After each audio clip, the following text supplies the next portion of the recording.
के कंगना सुना ओ कहत रहो बनाइब तो के सजाना पिन्हब तोहरे ही नमवा के कंगना कल से पियावा तू दोसरा के कहबू सुना सोना दिल के कोना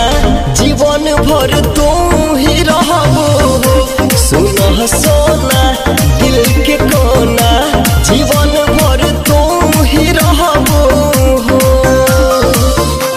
जीवन भर तू ही रहबू। मिक्स बाय मालिक रिकॉर्डिंग स्टूडियो बड़े अमोर गोपालगंज। जीवन भर तू ही रहबू। निकल न दिलावा से तोहर न प्यार हो चल जब भोरे कके सोरहो सिंगार हो सुना सोना निकल न दिलावा से तोहर न प्यार हो चल जब भोरे कके सोरहो सिंगार हो दूर हो के दर्द कैसे तू सहबू सुना सोना दिल के कोना जीवन भर तू ही रहबू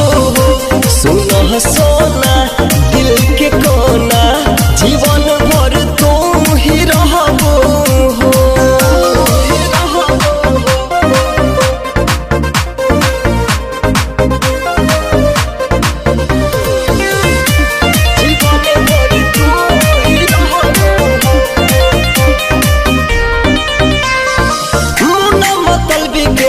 करी हो फिकीर हो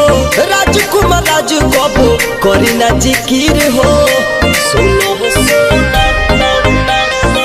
सोहरा बमित के ना करी हो फिकीर हो राजकुमार राजू कबो करी ना जिकिर हो कल से पियावा के हवा में बहबू सुनो सोना दिल के कोना